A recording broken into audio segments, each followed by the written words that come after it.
This week on Storytime, we are going to be reading The Little Engine That Could by Watty Piper.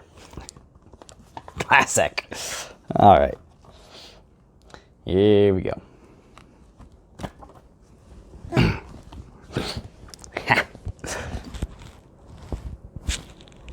Chug, chug, chug.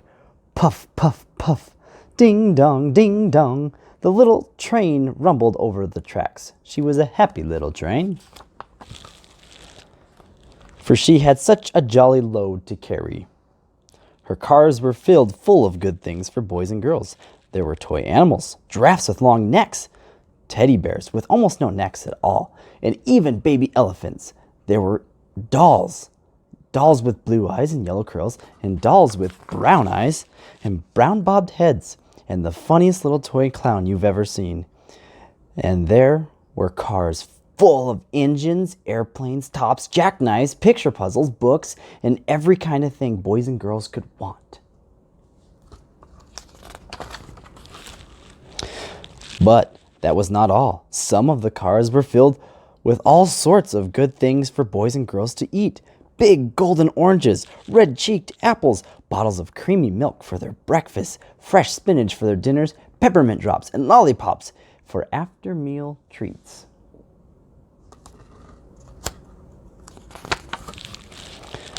The little train was carrying all these wonderful things to the good little boys and girls on the other side of the mountain. She puffed along merrily. Then all of a sudden she stopped with a jerk. She simply could not go another inch. She tried and she tried, but her wheels would not turn.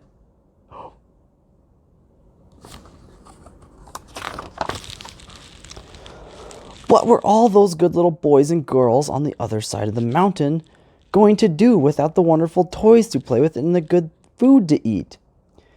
"Here comes a shiny new engine," said the funny little clown, who jumped out of the train. "Let's ask him to help us." So all the dolls cried out together.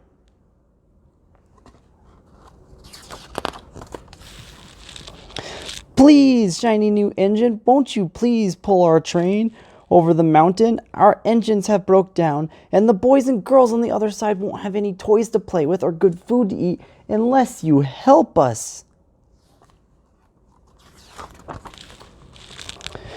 But the shiny new engine snorted. "I pull you. I am a passenger engine. I have just carried a fine big train over the mountain with more cars than you can ever dream of. My train had sleeping cars with comfortable berths, a dining car where waiters bring whatever hungry people want to eat, and parlor cars in which people sit on soft armchairs and look out big plate glass windows. I pull the likes of you? Indeed not." And off he steamed to the roundhouse where the engines lived when they are not busy. We have a little bit of a tear in our book, but that's okay. I think we all got a page in our book that has a little tear.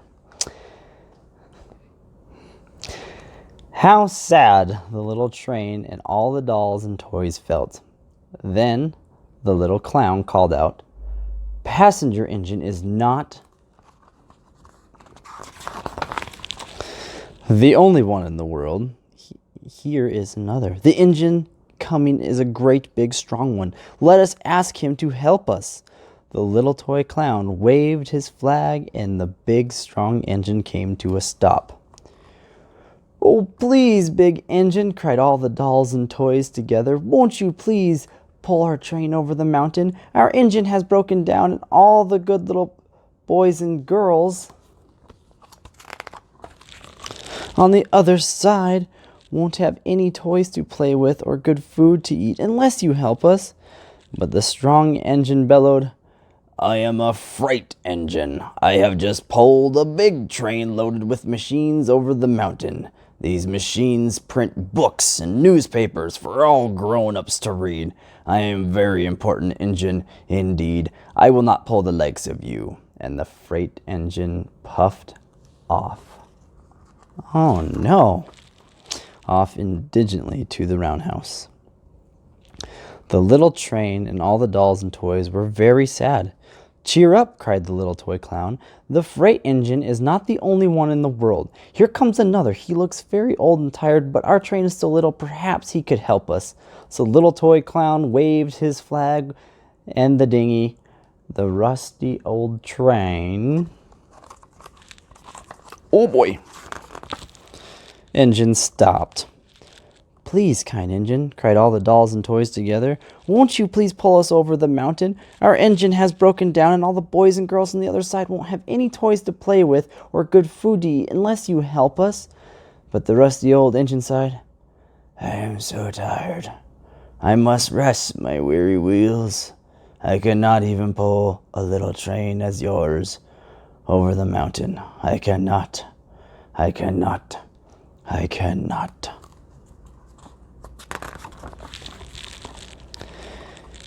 And off rumbled to the roundhouse, chugging, "I cannot, I cannot, I cannot." Then, indeed, the little train was very, very sad, and the dolls and toys were ready to cry. But the little clown called out, "Here is another engine coming, a little blue engine, a very little one. Maybe she will be able to help us." The very little engine came chugging merrily along when she saw the toy clown's flag, and she stopped quickly. "Oh boy, oh boy." "What is the matter, my friends?" she asked kindly.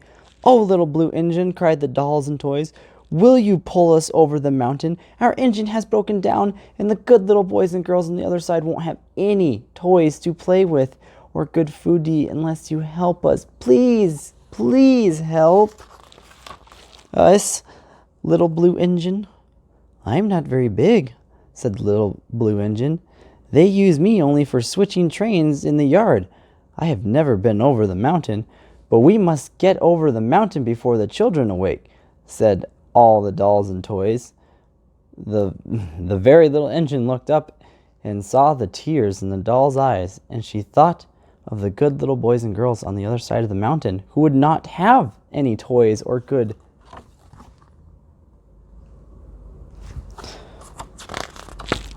food to eat unless she helped. Then she said, "I think I can, I think I can, I think I can, I think I can." And she hitched herself to the little train. She tugged and pulled and pulled and tugged, and slowly, slowly, slowly they started off. The toy clown jumped aboard, and all the toy animals began to smile and cheer.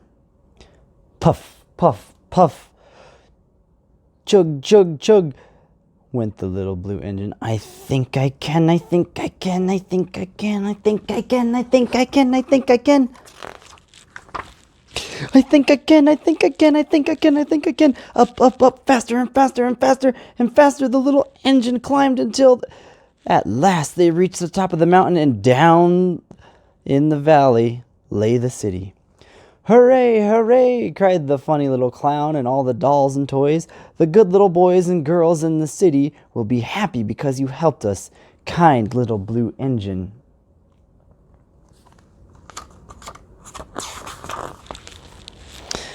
And the little blue engine smiled and seemed to say as she puffed steadily down the mountain, "I thought I could, I thought I could, I thought I could, I thought I could, I thought I could, I thought I could, I thought I could, I thought I could, I thought I could."